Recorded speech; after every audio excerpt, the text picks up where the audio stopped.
नमस्कार दोस्तों, Ritesh knowledgeable channel पे आज का जो हमारे टॉपिक है कि क्यूसी के इंटरव्यू में क्या क्या पूछते हैं। कल मैं एक वीडियो इसके ऊपर डाल रखा हूँ। इसका पार्ट 1 था।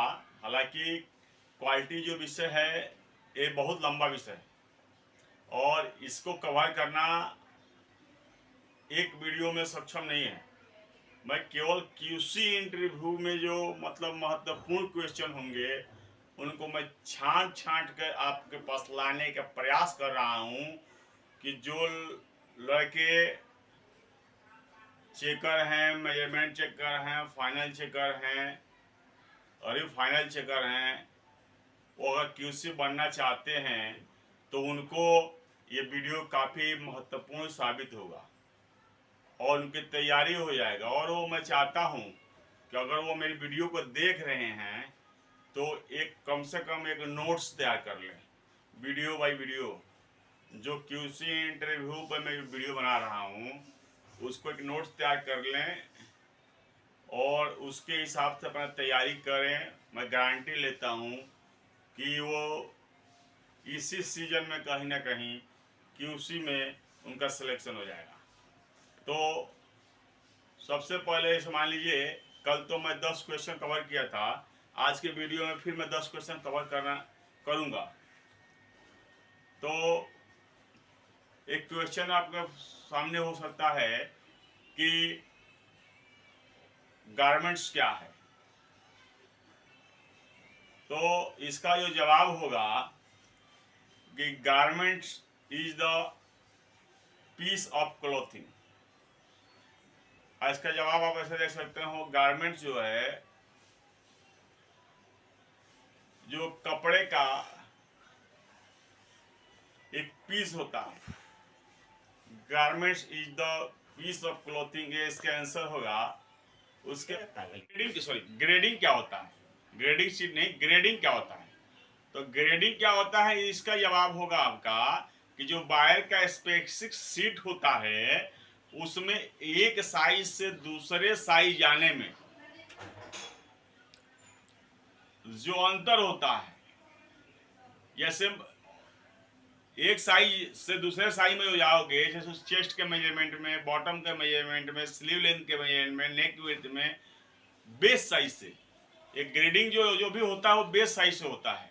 और तो अलग अलग बायर का अपना अपना बेस साइज होता है। किसी बायर का बेस साइज स्मॉल होता है, किसी बायर का बेस साइज मीडियम होता है। तो बेस साइज से जो ग्रेडिंग होता है, बेस साइज से दाहिने और बेस साइज से बाएं जो ग्रेडिंग होता है, एक साइज से दूसरे साइज में जाने में, उसको ही ग्रेडिंग कहते हैं। ग्रेडिंग कहने का मतलब जो अंतर होता है। जैसे मान लीजिए स्मॉल का स्मॉल है, तो स्मॉल में मान लीजिए कि किसी का चेस्ट 40 इंच है तो मीडियम में जाकर के 42 हो जाएगा।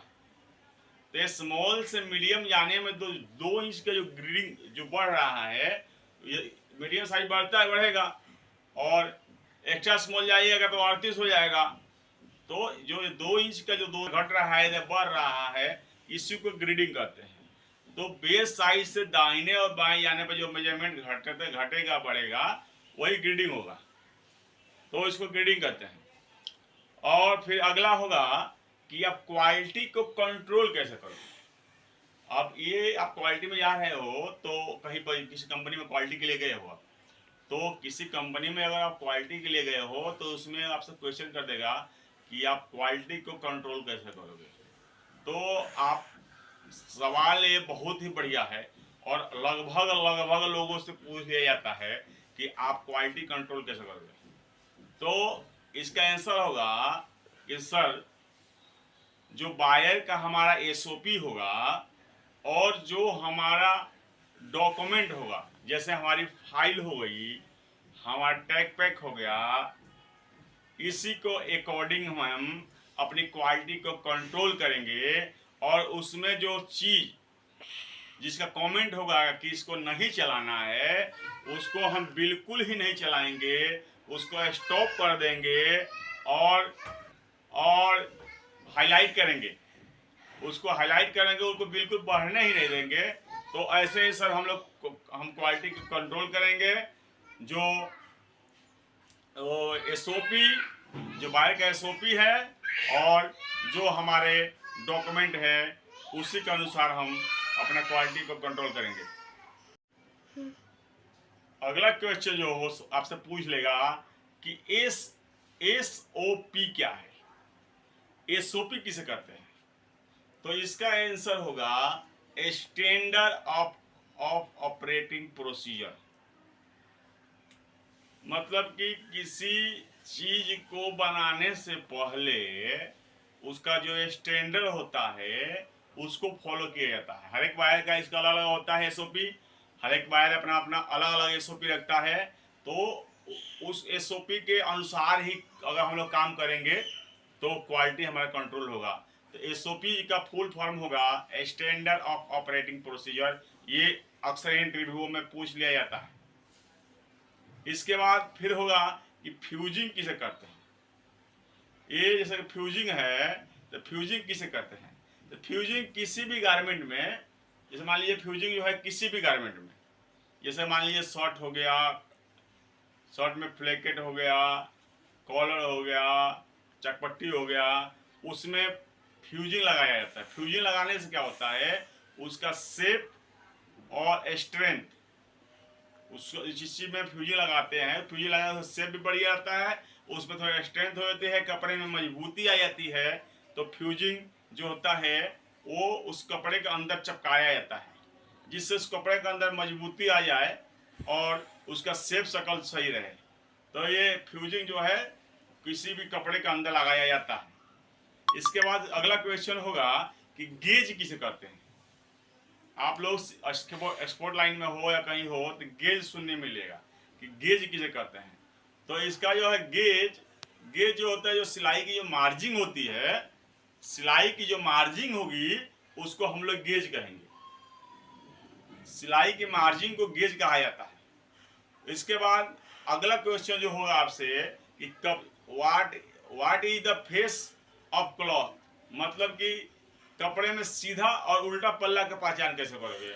कपड़े का सीधा पल्ला कौन सा होगा और उल्टा पल्ला कौन सा होगा, फेस ऑफ क्लॉथ।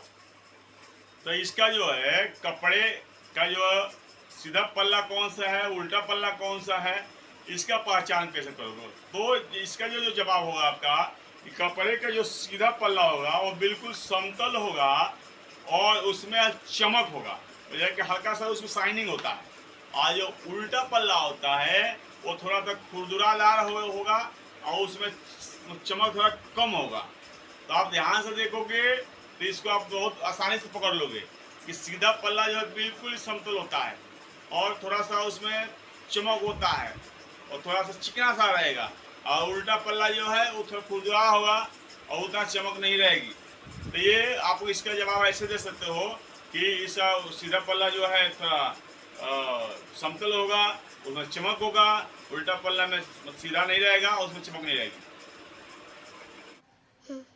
अगला क्वेश्चन आपसे हो जाएगा कि आरएफडी धागा क्या है, आरएफडी थ्रेड क्या होता है। तो जो गारमेंट बनने के बाद डाई होने के लिए जाता है, उस गारमेंट में जो धागा यूज होता है उस धागे को आरएफडी धागा कहते हैं। वो धागे पे कलर चढ़ जाता है। तो इसका जवाब हमारा होगा कि जो गारमेंट बनने के बाद डाई के लिए जाएगा और उस गारमेंट में जो धागा यूज होगा वो धागे को आरएफडी थ्रेड कहते हैं।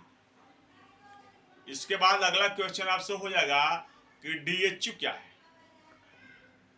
तो डीएचयू का जो आपका जो होगा डिफेक्ट पर 100 यूनिट, मतलब 100 पीस पर ये डीएचयू निकाला जाता है। तो इसका होता है डिफेक्ट पर 100 यूनिट। घंटे में कितना प्रोडक्शन आता है उसमें हमें कितना अल्टर और डिफेक्ट मिलते हैं, डिफेक्ट आया उसको हम लोग 100 पीस के हिसाब से निकालते हैं, वही होता है डिफेक्ट डीएचयू। इसके बाद फिर हो जाए एचपी। आप बहुत प्रकार का क्यूसी, मैं 5-6 वीडियो में क्यूसी का जो इंटरव्यू है वो मैं आपको क्लियर करा दूंगा। तो ये आप मेरे क्यूसी इंटरव्यू का मेरा दूसरा वीडियो था। तो ये वीडियो मेरा आपको अगर अच्छा लगा होगा तो इसको लाइक कीजिएगा, सब्सक्राइब कीजिएगा और अपने दोस्तों में शेयर कीजिएगा और बेल आइकन दबाना मत भूलिएगा, क्योंकि अगर बेल आइकन आप दबाओगे तो मेरे सारे आने वाले वीडियो का नोटिफिकेशन आप तक सबसे पहले पहुंचेगा। तो इसी के साथ मैं अपनी वीडियो समापन करने जा रहा हूँ।